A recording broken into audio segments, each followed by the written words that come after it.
Dear students, good morning all of you. आप सभी का एक बार फिर से सर्वोदय पब्लिक स्कूल की ऑनलाइन क्लासेस में स्वागत है। प्यारे बच्चों, अपन पढ़ रहे थे 4th यूनिट में भारत पाक के संबंध के बारे में। भारत पाक संबंध के बारे में अपन ने इसके रिलेशन कैसे हैं उसके संबंध में पढ़ा था। कश्मीर विवाद के बारे में भी देखा था। और कश्मीर विवाद का मुद्दा तो आज एक अंतर्राष्ट्रीय स्तर का मुद्दा बन गया है, क्योंकि पाकिस्तान लगातार जिहाद के नाम पर आतंकवाद को लगातार सतत रूप से बढ़ावा दे रहा है, जो उनका एकमात्र लक्ष्य है भारत में अशांति व्यवस्था फैलाना या भारत का किसी न किसी प्रकार से आर्थिक या राजनीतिक दृष्टि से अपन कह सकते हैं कि उनको नुकसान पहुंचाना इनका रहा है। और इसी प्रकार की पाकिस्तान की नापाक हरकत है, उन्हीं का जो परिणाम है एक वो 1965 का भारत पाक युद्ध है। क्योंकि पाकिस्तान की नीति तो अपने को इससे पहली कक्षा में पढ़ा था, आज़ाद होने के बाद ही जस्ट पता चल गया था 1948 में, जब उन्होंने अवैध रूप से कश्मीर पर को अपने कब्जे में लेने की कोशिश की थी या भारत पर एक प्रकार से आक्रमण किया था कबायलियों के वेश में। अपनी सेना को जो भारतीय कश्मीर का जो हिस्सा है उसके अंदर प्रवेश करवाया था, और आज वर्तमान में अपने जो कश्मीर जो भारत का एक अभिन्न अंग है उसका 1/3 भाग पर जिन्होंने अवैध रूप से एक प्रकार से कब्जा कर रखा है, जिसको अपन पीओके के नाम से जानते हैं। तो इसी परिदृश्य में अप्रैल 1965 के अंदर, अप्रैल 1965 में जो अपने भारत के पश्चिम में गुजरात राज्य के कच्छ क्षेत्र में, कच्छ का जो रण है, कच्छ के रण को लेकर भारत व पाकिस्तान के मध्य में एक संघर्ष हुआ था। वैसे इनका कोई मूल मकसद कच्छ के रण पर किसी भी प्रकार का अटैक नहीं था। उनका एक प्रकार से योजनाबद्ध, अपन कह सकते हैं योजनाबद्ध तरीके से किया गया युद्ध की एक प्रारूप कह सकते हैं, या युद्ध करने की जो एक साजिश थी, जो एक प्रकार से कच्छ के रण को तो इन्होंने एक प्रकार से एक मुद्दा बनाया था, बाकी इनका जो लक्ष्य था वो कश्मीर की तरफ था। तो इसी कच्छ को लेकर अप्रैल 1965 के अंदर भारत व पाकिस्तान के मध्य में, भारत व पाक के मध्य में संघर्ष हुआ, और पाकिस्तानी सेना की कुछ टुकड़ियां थी, एक दो, जो भारतीय क्षेत्र में घुस गई थी, यानी भारत का जो पश्चिमी इलाका है गुजरात का कच्छ का रण उसके अंदर, और कच्छ के कई स्थानों पर उन्होंने क्या कर लिया, अधिकार कर लिया था।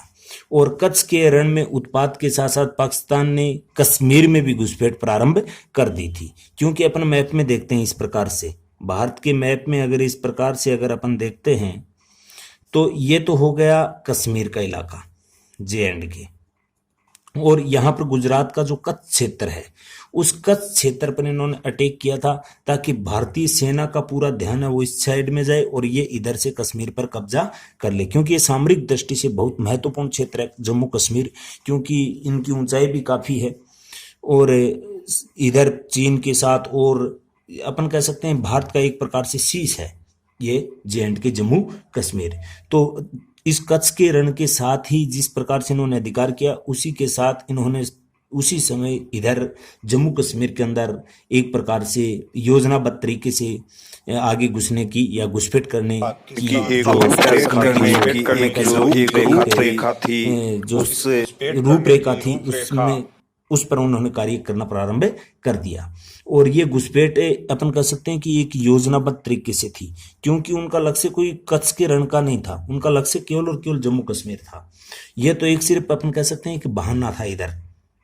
और इसी को लेकर कश्मीर में आंतरिक रूप से उपद्रव और तोड़फोड़ द्वारा ऐसी स्थिति उत्पन्न करने की एक योजना थी इनकी, जिसमें भारतीय सेना को यहाँ से मैदान छोड़कर भागना पड़े। और इन पाकिस्तानियों का ये मानना था, इधर ये पाकिस्तान है, इन पाकिस्तानियों का ये मानना था कि इधर अपन कश्मीर में अटैक करेंगे तो कश्मीर के जो वहाँ के लोकल नागरिक हैं, वहाँ के निवासी हैं, वो अपना साथ देंगे और अपन को कश्मीर प्राप्त हो जाएगा। ऐसा इनका पाकिस्तान का मानना था, इनका विश्वास था।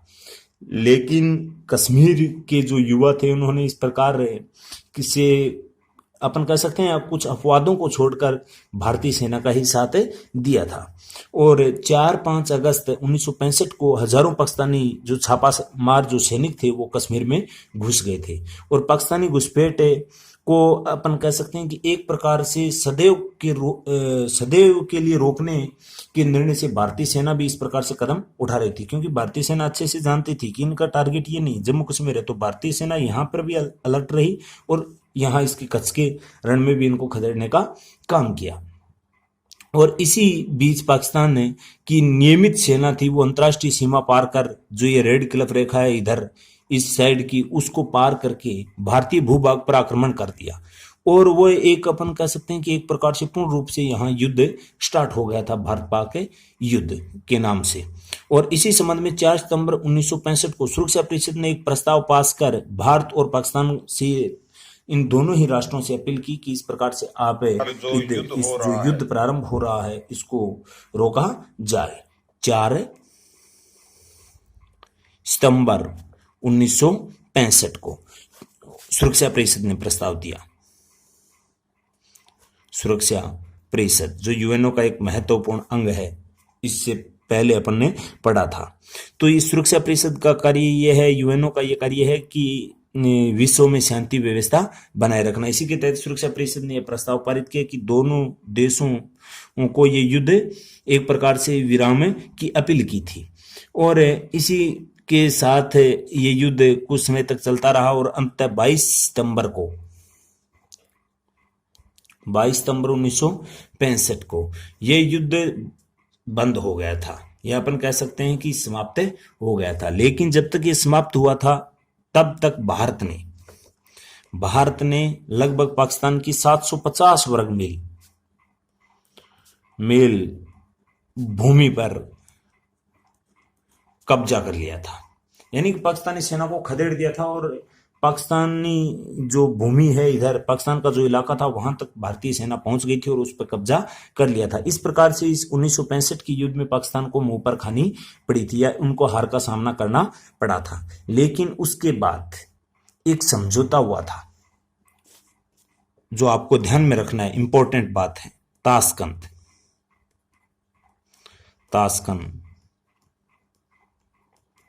समझौता। ये ताशकंद समझौता हुआ था भारत व पाकिस्तान के मध्य। और इस जो समझौते को कराने में अहम भूमिका रही थी वह रही थी सोवियत संघ के प्रधानमंत्री कोसिजिन की। सोवियत संघ के प्रधानमंत्री कोसिजिन की। इनके प्रयासों से उस समय के जो अपने भारत के तात्कालिक प्रधानमंत्री थे लाल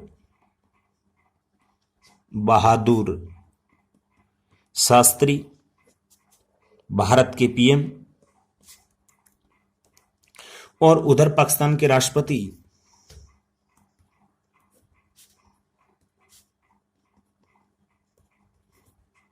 अयूब खान,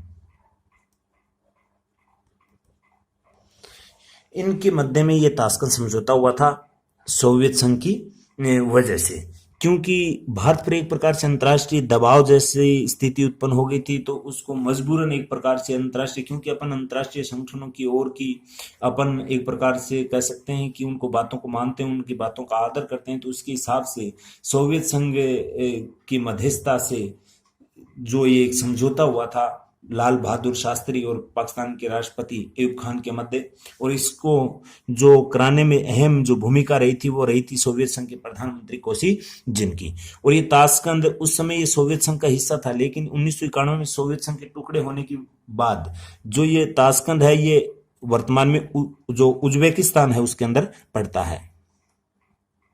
उज्बेकिस्तान, यह आपको ध्यान में रखना है।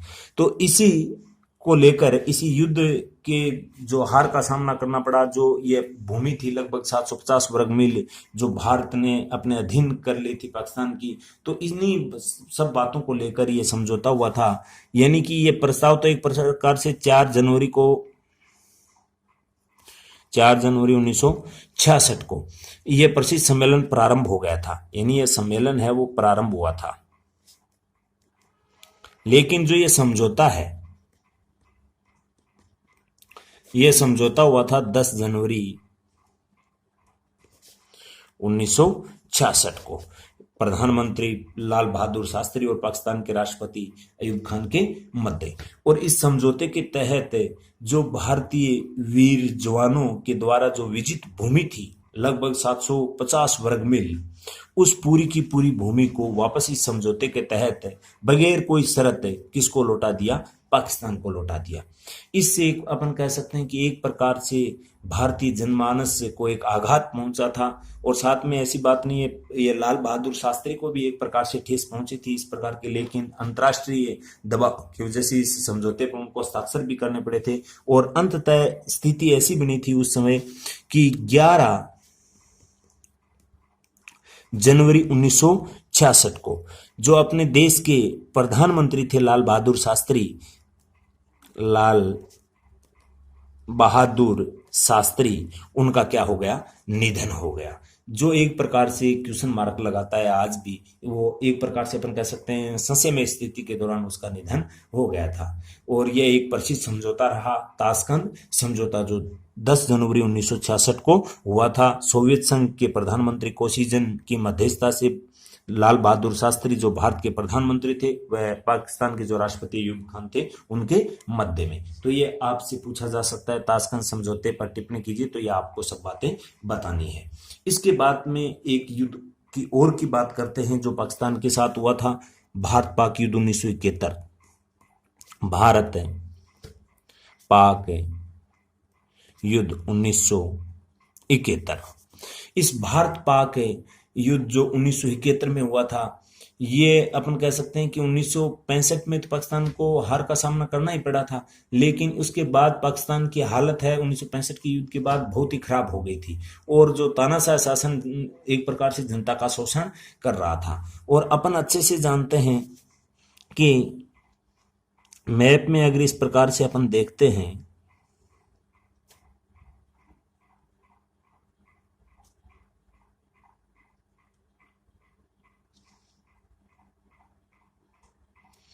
तो ये इधर वर्तमान में जो बांग्लादेश है ये पाकिस्तान हो गया, तो ये पाकिस्तान है, ये तो पश्चिम पाकिस्तान था। और ये जो वर्तमान में बांग्लादेश है ये 1971 से पहले ये पूर्वी पाकिस्तान हुआ करता था, पूर्वी पाकिस्तान।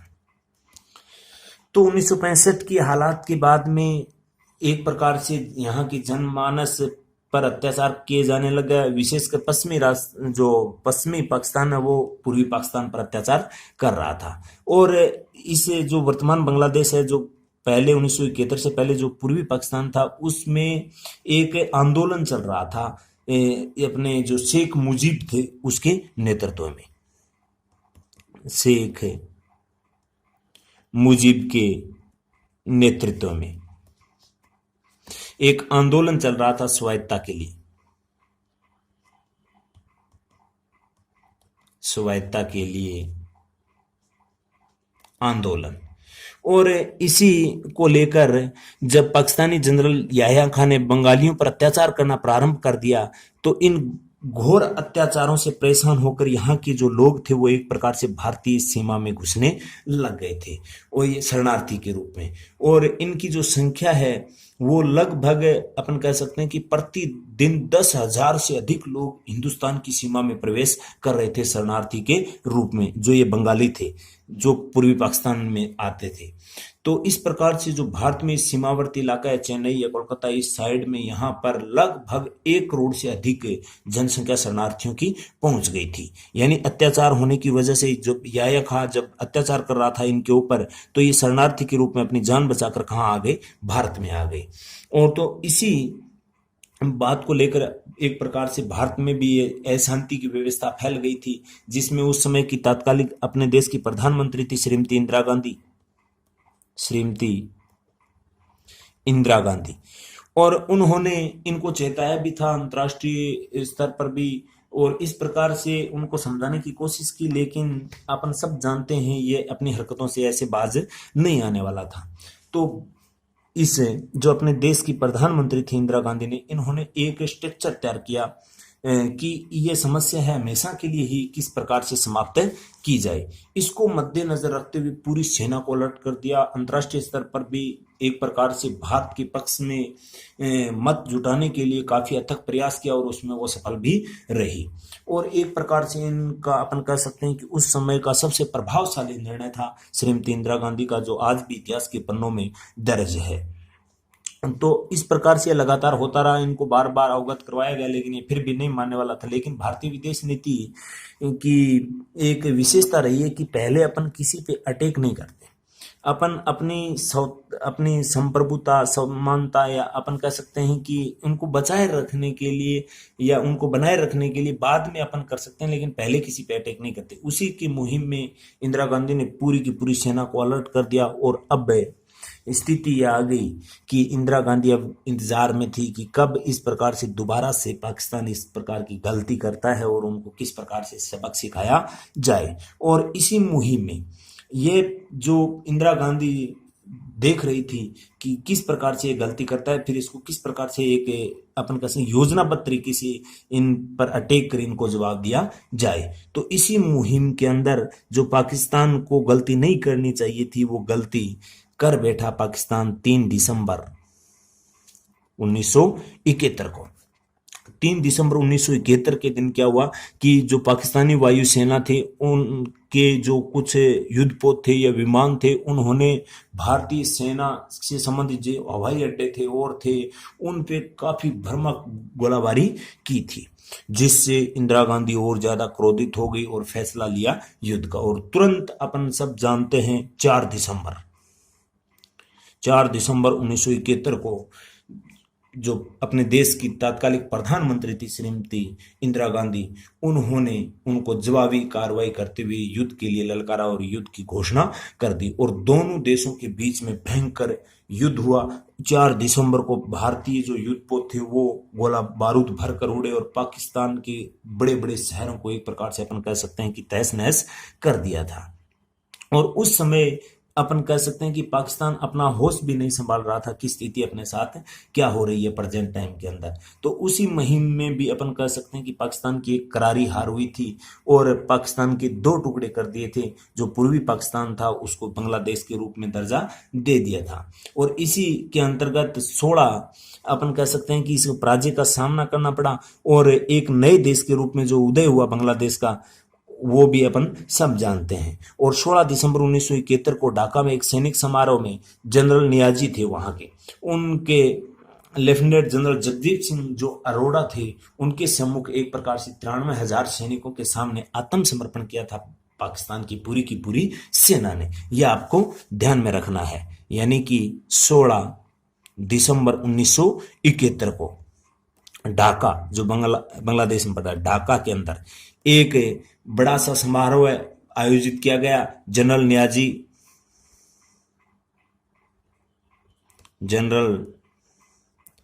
नियाजी ने भारत के जो लेफ्टिनेंट जनरल थे जगजीत सिंह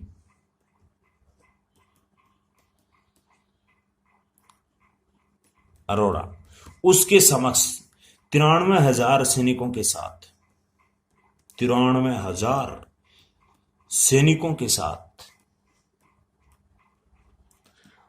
आत्मसमर्पण किया था। आत्म समर्पण किया था, यह आपको ध्यान में रखना है। यानी कि 93,000 सैनिकों ने एक प्रकार से हथियार डाल दिए थे और उन्हें गिरफ्तार कर लिया था। और बांग्लादेश एक प्रकार से 16 दिसंबर 1971 के अंदर एक नया राष्ट्र उभर कर सामने आया था स्वतंत्र रूप से। और भारत ने एक तरफा युद्ध विराम की घोषणा कर दी थी और भारत ने इस युद्ध में पाकिस्तान की लगभग 6,000 वर्ग मील पर अधिकार कर लिया था। और पाकिस्तानी जनरल जो याह्या खां था, उनको सत्ता छोड़नी पड़ी थी और उसके साथ ही सत्ता में जुल्फिकार अली भुट्टो के हाथ में आ गई थी। और भुट्टो और श्रीमती इंदिरा गांधी थी, उसके बीच में पत्रा व्यवहार भी हुआ था। और उसी को लेकर 28 जून 1972 को दोनों देशों के मध्य में एक वार्ता होनी तय हुई थी, जो आप इतिहास में अच्छे से जानते हैं, शिमला समझौते के नाम से। और इसी मुहिम में जो ये शिमला समझौता हुआ था 3 जुलाई को दोनों देशों के मध्य शिमला के लिए एक वार्ता होना तय हुआ, और 3 जुलाई 1972 को दोनों देशों के बीच में एक ऐतिहासिक समझौता होता है, शिमला समझौता। और इस समझौते का लक्ष्य था दोनों देशों के बीच में शांति व्यवस्था स्थापित करना। यानी आपको ध्यान में रखना है कि 1971 के युद्ध के बाद भी एक समझौता होता है, शिमला समझौता। शिमला समझौता, यह शिमला समझौता होता है 3 जुलाई 1971 को इंदिरा गांधी व जुल्फिकार अली भुट्टो के मध्य में, जो आपको ध्यान में रखना है।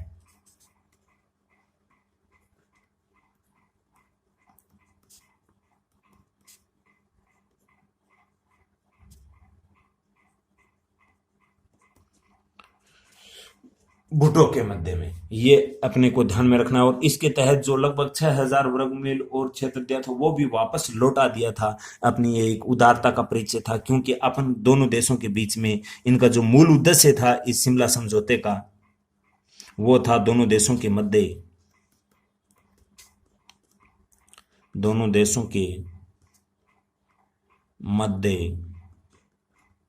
शांति व्यवस्था बनाए रखना, यह आपको ध्यान में रखना है। और इन शिमला समझौते का आलोचकों का कहना है कि भारत में सैनिकों ने जो इस युद्ध के मैदान में अपनी जी जान की बाजी लगाकर इस प्रकार से एक कूटनीतिक चाल के तहत भारत ने जो क्षेत्र विजित किया था, लगभग 5139 वर्ग मील, उस क्षेत्र को वापस लौटा दिया था। 5139 वर्ग मील क्षेत्र पाकिस्तान को वापस एक प्रकार से अपन कह सकते हैं कि दान में दे दिया था, जो अपन ने अपने दम पे या भारतीय सेना ने अपने बाहुबल या अपनी हिम्मत या अपनी जान की बाजी लगाकर एक प्रकार से इस प्रकार से उस क्षेत्र को जीता था, उसको एक प्रकार से इस समझौते के तहत वापस लौटा दिया था। यद्यपि भारत की शांतिपूर्ण कूटनीति का एक प्रतिफल था, लेकिन पाकिस्तान का सही परिप्रेक्ष्य में नहीं उसको लिया, और उस प्रकार से दोबारा भी अपनी हरकतों से वो बाज नहीं आ रहा है। उसके बाद 1999 में कारगिल युद्ध की बात कर लेते हैं। बार बार पाकिस्तान को भारत से मुंह की खानी पड़ रही है, फिर भी वो अपनी इस प्रकार से नापाक हरकतों से बाज नहीं आ रहा है। और किस प्रकार से वो पाकिस्तान जिहाद के नाम पर, धर्मांधता के नाम पर एक प्रकार से भारत में शांति व्यवस्था को फैलाने के लिए किस प्रकार से आतंकवादी घटनाओं को लगातार बढ़ा रहा है, इसके संबंध में आगे पढ़ेंगे अपन नेक्स्ट क्लास में। आज के लिए इतना ही, धन्यवाद।